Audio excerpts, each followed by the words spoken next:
By the time the patrol car rolled through the ornamental gate and slowed at the clubhouse, Loretta Gaines had already learned the new rhythm of the place. It was the kind of senior community that loved rules the way some people love weather, always talking about them, always checking them, always blaming them for whatever went wrong. The sidewalks were spotless. The hedges looked as if they were trimmed with a ruler. Even the little lake in the middle sat still, like it had been told to behave. Loretta had moved in because she wanted quiet. Not silence, not loneliness, just quiet that did not ask anything from her. Her knees had started talking back a few years earlier. Her blood pressure had become a little too confident, and her daughter, Patrice, had insisted that a community with an elevator and a front desk would be safer than the old duplex with the steep porch steps and the mailbox too far from the door. Loretta had agreed, not because she loved the idea, but because she loved her daughter enough to stop arguing. At first, the community felt like a postcard: morning walkers, bingo nights, a calendar full of harmless activities. Then she noticed the second layer, the layer that had nothing to do with crafts and everything to do with control. There were rules about parking, and rules about deliveries, and rules about how long a visitor could stay before that visitor became, in the board's favorite word, a problem. A resident could be late on dues and still get a polite reminder, but let a grandson sit too long in the guest spot, and suddenly there was a laminated warning under the windshield wiper. Loretta tried to keep her head down. She paid her dues early. She waved at the front desk. She brought banana bread to the holiday potluck, even though the oven in her new condo ran hot and turned the edges dark if she wasn't careful. She said good morning to the neighbors and good evening to the security guard who liked to sit by the front doors and pretend he was reading the newspaper while he watched everybody come and go. It would have worked, too, if her body had not insisted on being inconvenient. The trouble started with the stairs in her own unit. Not the big stairs, because she did not have those anymore, but the smaller ones, the ones you do not think about until you can't trust them. The tub, the threshold into the balcony, the way the carpet grabbed her slipper just enough to make her stumble. She fell one afternoon reaching for a pan in the lower cabinet, not hard enough to break anything, but hard enough to teach her a lesson she didn't want to learn. When Patrice arrived and found the bruise spreading along Loretta's hip like spilled ink, her face tightened in that particular way that meant a conversation was coming, and Loretta was not going to win. Loretta did not want to leave her home. Patrice did not want her mother living alone without help. They found a compromise that sounded reasonable, almost boring, the kind of decision you make and then you move on. Loretta would hire a caregiver for a few hours a day, someone to help with the tub, the medication organizer, the laundry, the errands that had started to feel like an obstacle course. That was how Janelle Harper entered Loretta's life. Janelle was younger, strong, in the steady way of someone who had learned how to lift without making a fuss about it. She had a certification badge on her lanyard and a binder of paperwork in her bag, like she expected to be questioned by somebody at any moment. She spoke gently, but not in that sugary baby voice people sometimes used on older folks. She treated Loretta like an adult who happened to need a hand, not a child who needed a lecture. On the first day, she asked about Loretta's routine before she touched anything. She asked where the towels were, where the cleaning supplies were, whether Loretta liked her tea strong or mild. She noticed the little pill bottles on the counter and did not assume she knew better. She checked the label, checked the time, asked Loretta to confirm. That small respect mattered more than Loretta expected. It felt like breathing. Loretta's neighbors noticed Janelle almost immediately because the community noticed everything. A new face at the elevator, a different car in the lot, a young black woman walking beside an older black woman and carrying grocery bags. That should have looked like family. In that place, it looked like an invitation to suspicion. The first complaint arrived through the passive-aggressive. Possible. A note placed on Loretta's door without a signature. It said, in clipped language, that outside service providers were supposed to register with management. It suggested that unauthorized workers could be a threat to resident safety. It reminded Loretta of the rules regarding non-resident parking. Loretta read it twice, then laughed once, quietly, because the alternative was to feel insulted, and she did not want her day stolen by somebody else's nerves. She brought the note to the office anyway, because she understood the game. She told the receptionist that Janelle was her caregiver. She asked what paperwork was needed. The receptionist looked uncomfortable, as if Loretta had stepped into a mess she did not want to acknowledge. The receptionist handed her a form for vendor registration. It asked for insurance details and business license numbers that did not apply to an individual home health aide. Loretta pointed that out. The receptionist told her she would ask the property manager. The property manager called the next day and spoke with the formal politeness that sounded like a door closing. The manager explained that the community had strict rules about outside contractors. Loretta explained that Janelle was not a contractor installing cabinets. She was a caregiver helping her bathe safely. The manager said the board would need to review it. Loretta had been alive long enough to recognize a stall. Patrice wanted to storm in and make noise. Loretta told her to slow down. Loretta had a different plan. She asked Janelle to bring copies of her certification and her agency paperwork. Loretta asked her own doctor for a letter explaining that she required assistance for daily living tasks.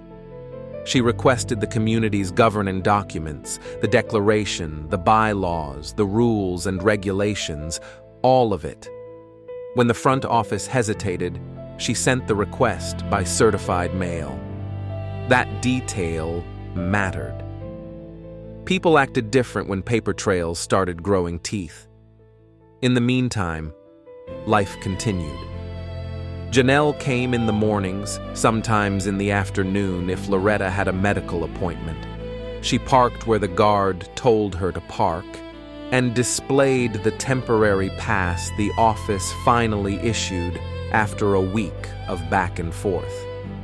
She entered through the front like a professional, greeting the desk and signing whatever logbook they thrust in front of her.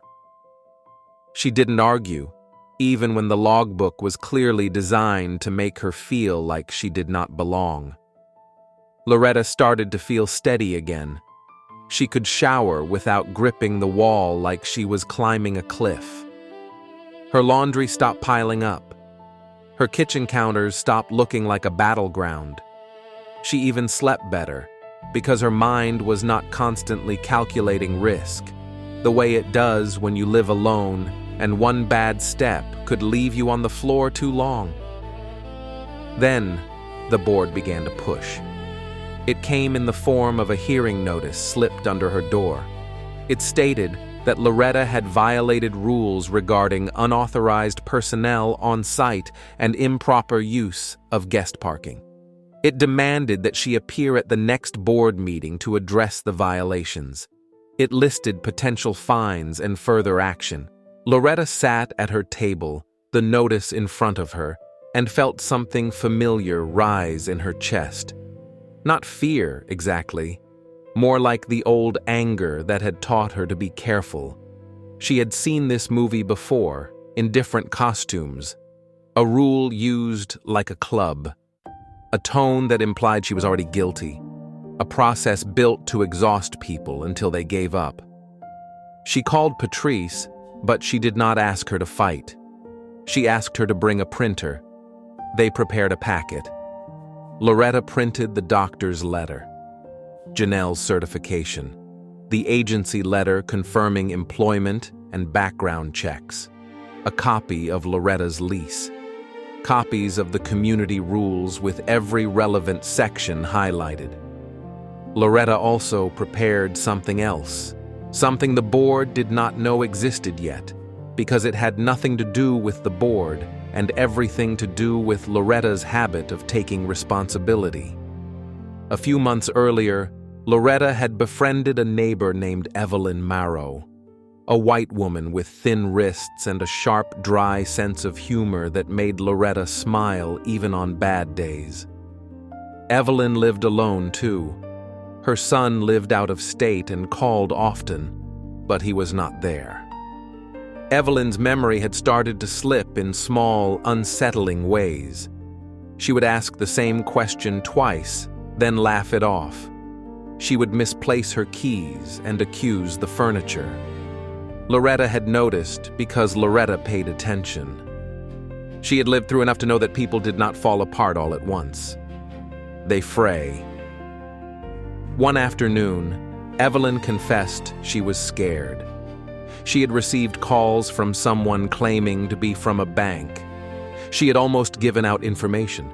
She had realized at the last second that something felt wrong.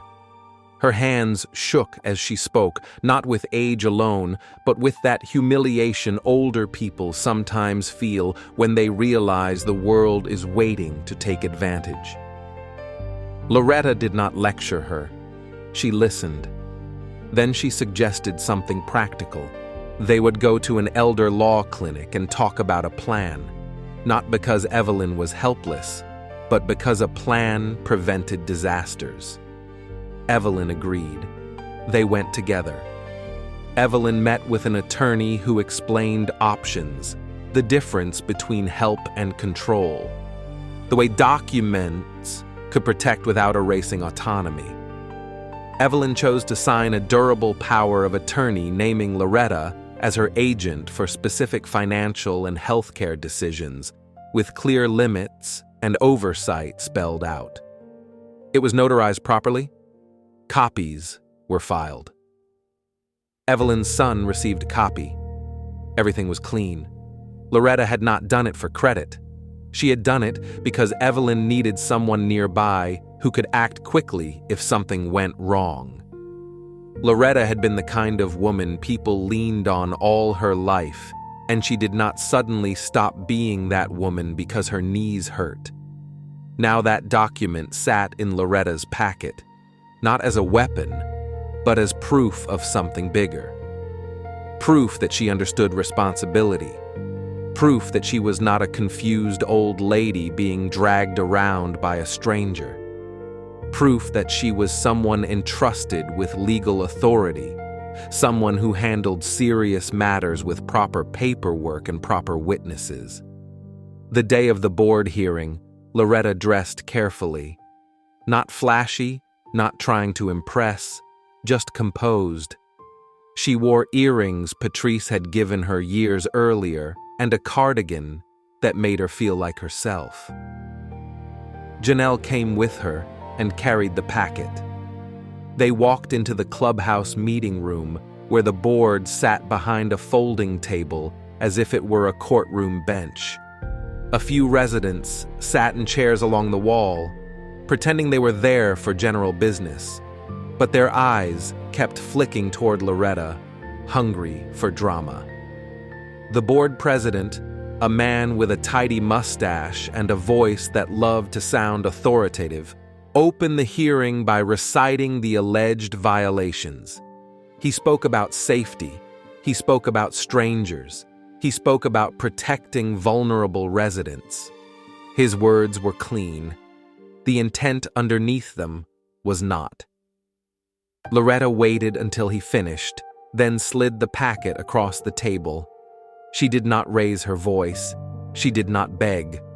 She explained that Janelle was her caregiver. She explained her medical need.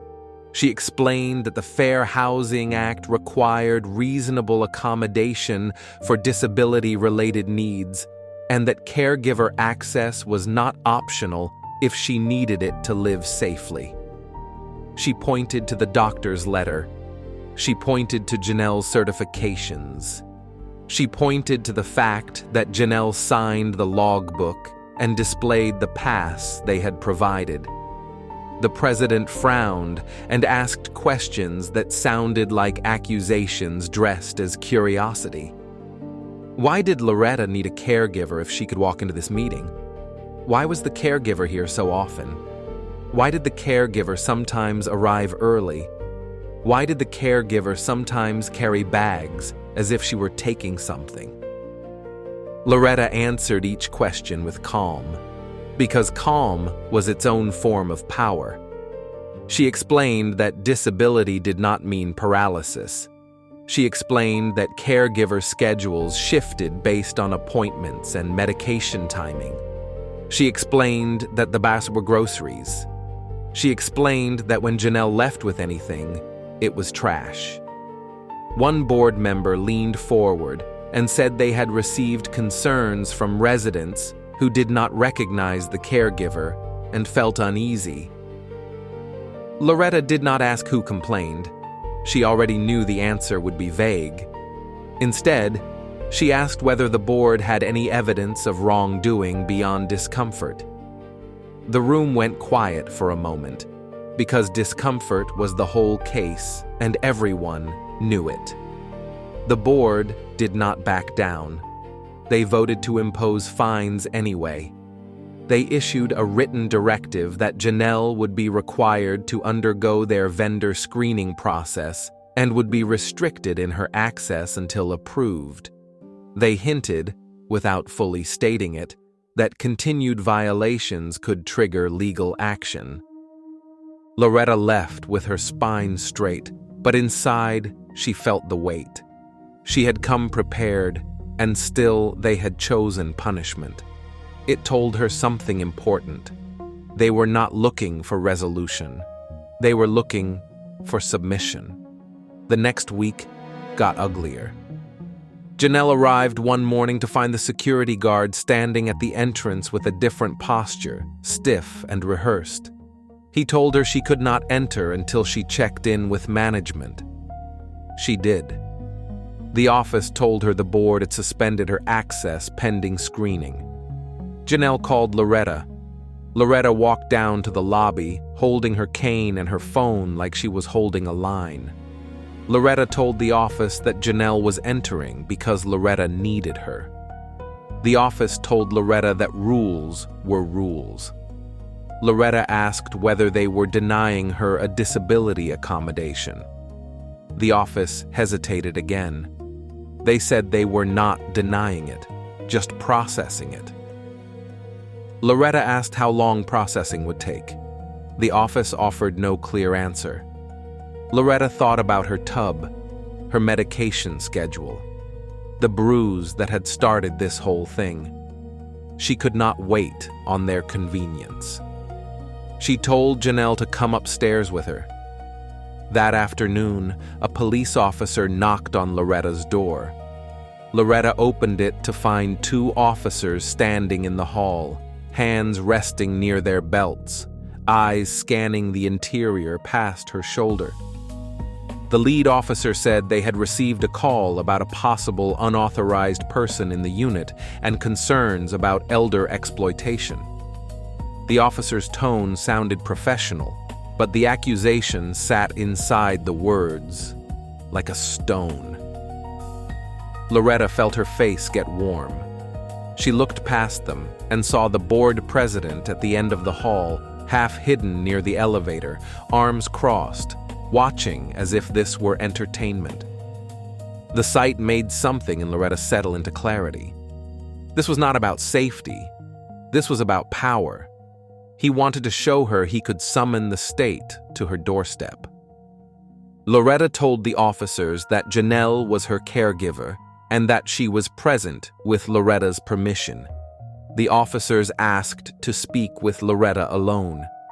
Janelle stepped back, not because she was guilty, but because she knew how quickly a misunderstanding could become a handcuff. Loretta invited the officers in and insisted the door remain open. They asked Loretta questions, the standard ones. Did she feel safe? Was anyone taking her money? Did she understand who Janelle was? Loretta answered, steady and clear. She told them that the board was harassing her. She told them she had documentation. She offered them the packet. The officer glanced at the papers but did not read deeply. He was a patrol officer, not an elder law specialist, and the hallway politics of a senior community were not his favorite shift. Still, he had one piece of information he could not ignore. The board had requested a trespass order. They claimed Janelle was not authorized to be on the property. Loretta explained again that Janelle was authorized by her and that she was not a random visitor. She was providing necessary care. The officer said the property could restrict access and that if management wanted, they could issue a trespass warning. Loretta could feel the trap tightening. If Janelle received a trespass warning, even a misunderstanding could become an arrest. Loretta looked at the officer and told him plainly that if the community was trying to interfere with her medical support, she would file a formal complaint and involve fair housing enforcement. She said she would also request body camera footage and the record of who called. The officer paused. He asked to speak with management. Loretta let him step into the hall. The officer walked toward the board president and the property manager, who had appeared as if summoned by the same invisible string. They spoke quietly.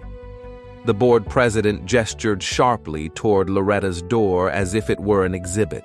Loretta watched the gesture and felt insulted in a way that was almost old-fashioned, like being pointed at in public. The officer returned and said they were not making an arrest.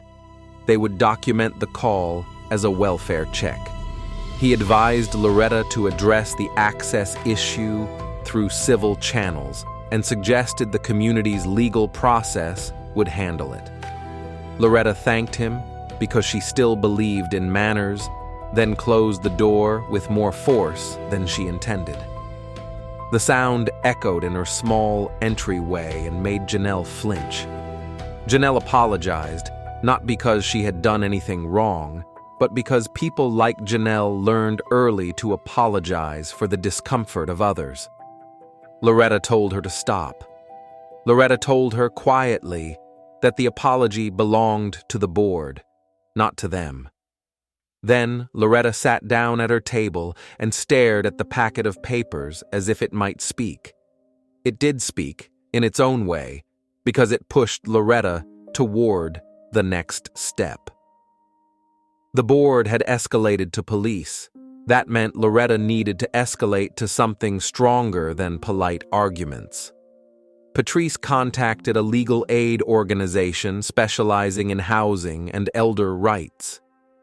The attorney assigned to them, a woman with tired eyes and a quick mind, asked Loretta to tell the story from the beginning, including every letter, every logbook, every fine. Loretta had kept everything because she did not trust the community's memory. She laid it out on her table like evidence. The attorney nodded slowly as she read. She pointed out that the community was treading into dangerous territory. Denying caregiver access could be a disability discrimination issue. Harassing a resident because of disability-related needs could constitute interference with fair housing rights. Calling police with weak grounds could be viewed as retaliation if it was connected to Loretta's accommodation request. The attorney recommended a formal, reasonable accommodation request in writing, with documentation, addressed to the board and management. Loretta had already done parts of that informally. Now it would be formal, precise, and hard to ignore. The request stated that Loretta required a caregiver for daily living tasks. It stated that Janelle was that caregiver. It requested that Janelle be granted access without unnecessary barriers and that any screening be reasonable, non-discriminatory, and not used to delay care. It requested that fines be rescinded. It warned that further interference would result in complaints to state and federal agencies and potential legal action. The letter went out by certified mail. The community responded with another letter, this one from an attorney the board had hired. It used sharper language and tried to reframe the issue as a simple enforcement of neutral rules. It claimed the community had the right to regulate vendors. It suggested that allowing unrestricted caregiver access could create security risks. It reiterated the trespass threat in a way that was careful enough to avoid saying it outright, yet clear enough to intimidate. Loretta read the letter and felt her stomach twist, not because the arguments were strong, but because they were dressed in legal clothing. It was the same old tactic: make the target feel small, make her feel outmatched, make her think she should quit before it gets worse. Loretta did not quit. Her attorney filed a fair housing complaint with the appropriate agency and attached the documentation. They requested mediation. They also requested the community's internal records related to Loretta's case, including any emails discussing her accommodation request and the decision to call police. Loretta knew those emails existed. People who liked control also liked writing about control. Janelle, meanwhile, continued to come because Loretta still needed her. They adapted. Janelle parked off-property some days and walked in. Loretta met her at the elevator so no one could claim she was sneaking around. They kept the door open when possible during care tasks, not because they owed the community transparency, but because Loretta wanted no room for twisted stories. Even with those precautions, the board kept pushing. They sent violation notices for minor things. A trash bag placed outside the door too early. A towel hung over the balcony railing. Small, petty strikes, designed to drain energy. Loretta recognized it as harassment, the slow drip meant to break a person's will without leaving a single dramatic bruise. The case moved into mediation first, the sort of meeting where everyone pretends the problem is a misunderstanding. Loretta sat across from the board and their attorney in a bland conference room. The board president looked smug in that restrained way some people have, as if he expected the process itself to validate him. Loretta's attorney spoke calmly about accommodations and retaliation. The board's attorney spoke about security and uniform policy. Then the board president, unable to resist his own narrative, started describing Loretta's confused and vulnerable, as if Loretta were not sitting right there, listening with clear eyes.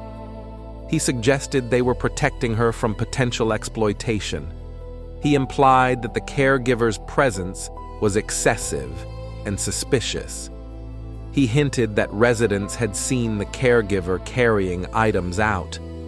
Loretta's attorney asked whether any resident had reported theft. The board attorney said there were concerns. Loretta's attorney asked whether any police report indicated theft. The board attorney said it was a welfare check. Loretta's attorney asked whether the board had any evidence that Loretta did not want the caregiver present. The board attorney said the board had a duty. Loretta leaned forward and placed a document on the table. It was the durable power of attorney for Evelyn Marrow, properly executed, notarized, dated, with witness signatures, with the attorney's letterhead, with everything done correctly. Loretta explained what it was and why it mattered. She explained that she was entrusted with legal authority to act for another resident when needed. She explained that she had been vetted by an attorney, that the document existed precisely because she was not someone easily manipulated. She explained with a calm that felt like steel. The board's portrayal of her as confused was not only insulting, it was false. The board president's face changed. He had expected Loretta to plead for compassion. He had not expected her to prove competence on paper. The mediator asked questions. The room shifted. The board attorney suddenly sounded less certain. Loretta watched the shift and felt something like satisfaction, not joy, not triumph, just the quiet relief of being seen correctly for a moment. The mediation did not fully resolve the issue because the board refused to rescind all fines and refused to guarantee caregiver access without extra screening requirements. They offered a compromise that still treated Janelle as a potential threat. Loretta refused. A compromise that required Loretta to accept humiliation was not a compromise. So the dispute moved into a formal hearing in county court because the board decided to seek an injunction. They wanted a court order prohibiting Janelle from entering the property without board approval.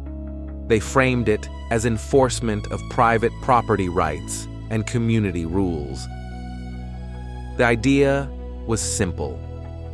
Put a judge's stamp on their control, make Loretta comply, or become the kind of person who defied court orders.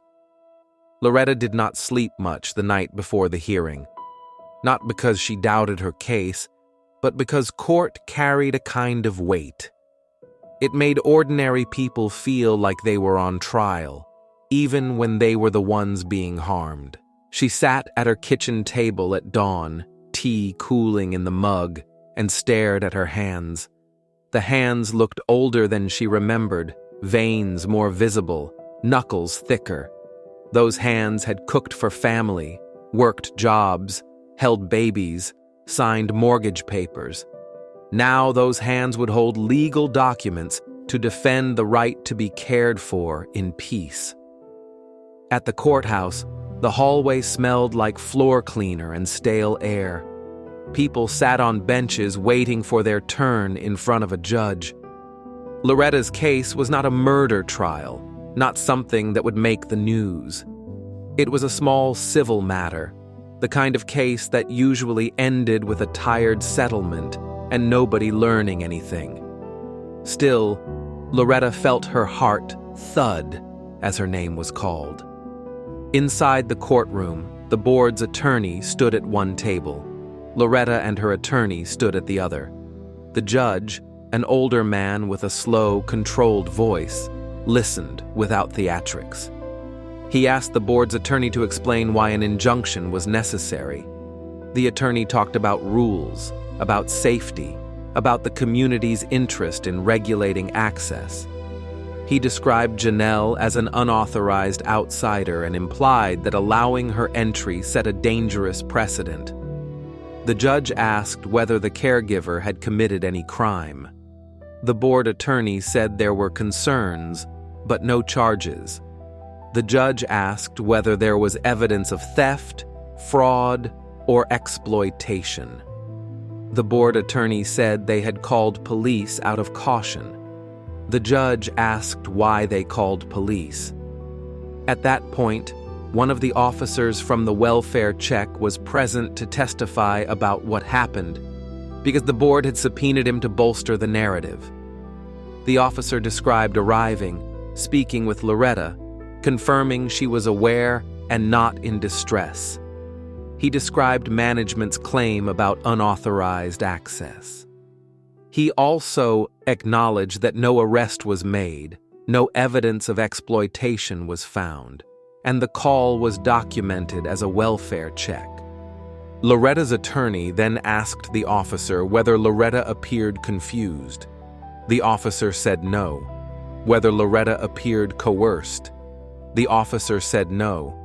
Whether Loretta stated that Janelle was her caregiver and that she wanted her present. The officer said yes. The judge looked down at his notes and then looked directly at Loretta. He asked her to explain what she needed and why. Loretta spoke plainly. She explained her health issues without dramatics. She explained that she hired Janelle to help her stay safe at home. She explained that the board's actions had interfered with her care and created stress that worsened her health. She explained that she had asked for accommodation and had provided documentation. She explained that the board responded by fining her and calling police. Then Loretta's attorney stood and said they had exhibits. She handed the judge the doctor's letter, the caregiver's certification, the written accommodation request, the board's responses, the fine notices, the certified mail receipts. And finally, she handed the judge the power of attorney document. Not because Evelyn Marrow's affairs were the core of the case, but because the board had leaned heavily on a narrative of vulnerability and confusion. They had tried to paint Loretta as someone unable to consent, unable to understand, unable to make decisions about her own care. The power of attorney was a direct contradiction, a legal record of trust and capacity. The judge read it carefully. The courtroom was quiet enough that Loretta could hear the soft rustle of paper as he turned the pages. In that moment, the document did what Loretta's words alone could not do in a system that often doubted people like her. It spoke with the authority the court respected. It showed that Loretta had sat with an attorney, had been chosen, had been given responsibility, had been recognized as competent by another resident and by the legal process itself. It was not emotion. It was not opinion. It was an executed instrument. The board attorney tried to object, arguing relevance. Loretta's attorney explained relevance clearly. The board had claimed they were protecting Loretta from exploitation because she was vulnerable and impaired. The power of attorney showed that Loretta was capable of handling complex legal responsibilities and that the board's narrative was not supported by reality. It also showed that Loretta understood legal documents and consent, undermining the insinuation that she could be tricked into allowing an unauthorized person in her home. The judge allowed it. Then he asked the board's attorney a question that seemed simple but landed hard. If the community was truly concerned about elder exploitation, why did they not contact Adult Protective Services or an appropriate elder protection agency rather than repeatedly sending violation notices and fines? Why was the first escalation a punitive one? Why call police and request trespass warnings rather than facilitate a reasonable accommodation for care? The board attorney offered an answer that sounded like paperwork. The judge did not appear convinced. Loretta's attorney then presented something else, obtained through the early stages of document requests. Emails between board members and management discussing Loretta's situation. The emails did not say outright that they disliked having a black caregiver in the building. People rarely wrote the ugliest parts down. Instead, the emails used code words. They discussed the caregiver as a security risk. They referred to residents feeling uncomfortable. They talked about setting an example so others would not bring in outside help without board control. One email from the board president mentioned that if Loretta pushed back, they should involve law enforcement to remind her of boundaries. The email was read into the record. Loretta sat still as it happened. She kept her face calm, but inside she felt a wave of cold anger. Not because she was surprised, but because the proof still hurt. It confirmed that what she felt in her bones was true. They were not protecting her. They were managing her. The judge asked whether the board had provided any alternative plan to ensure Loretta's needs were met if the caregiver was barred. The board attorney said Loretta could use the community's recommended providers. Loretta's attorney asked what those providers cost and whether they were available.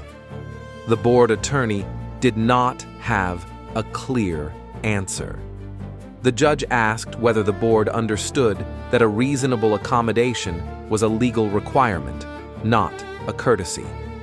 The board attorney said they were willing to consider accommodations with conditions.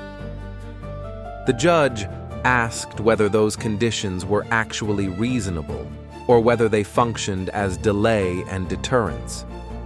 Loretta watched the board president shift in his chair. The tidy mustache did not look as confident now.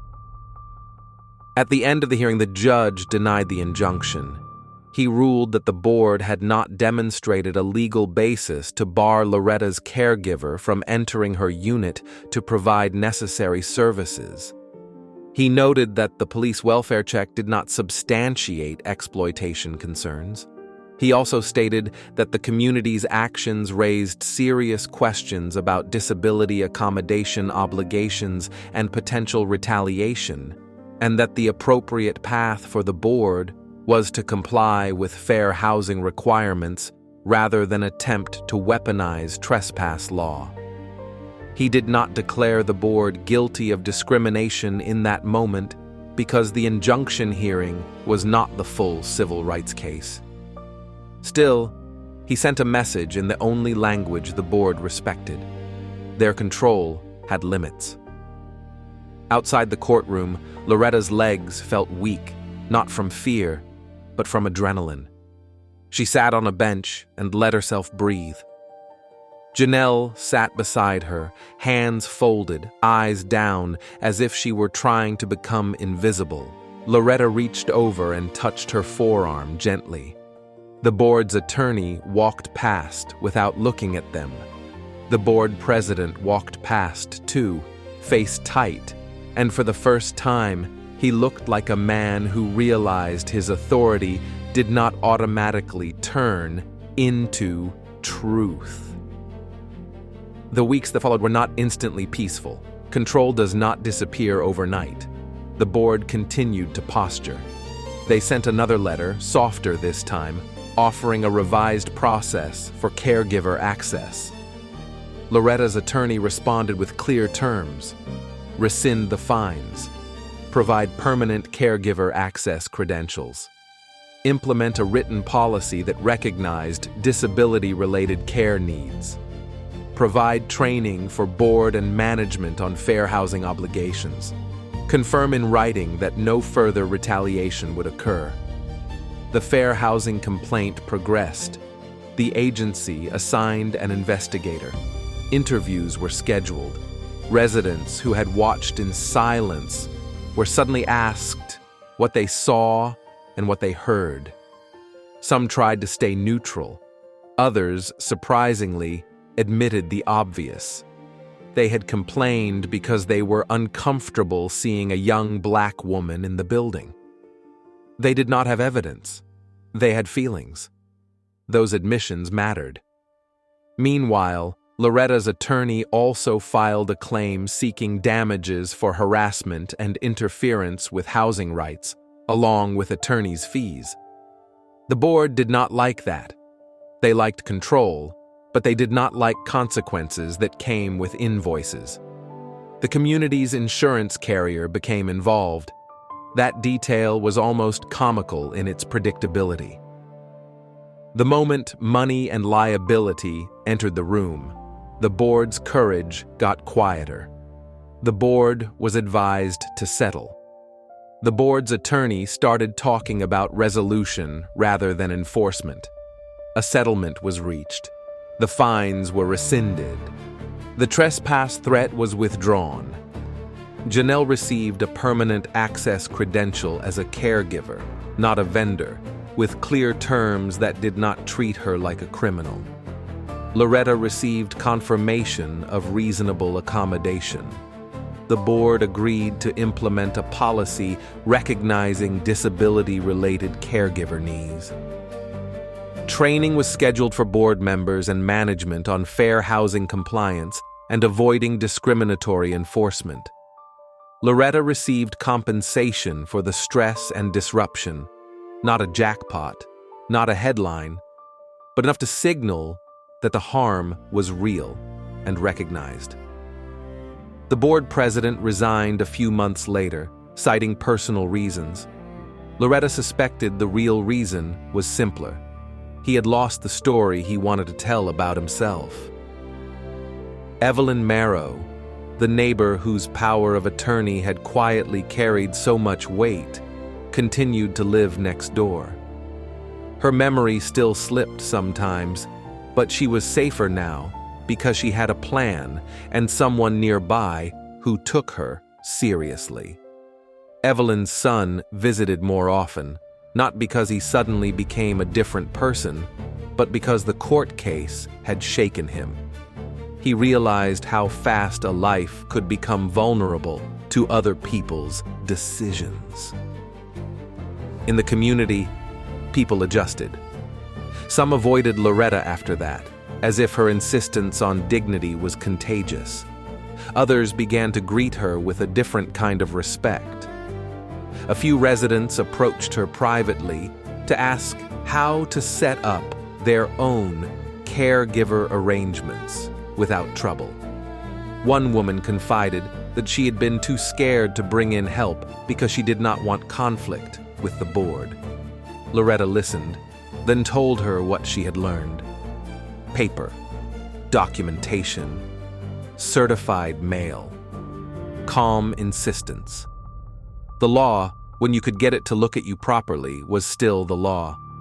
Janelle kept coming every morning. The lobby felt different. The security guard still watched, but the watching had lost its teeth.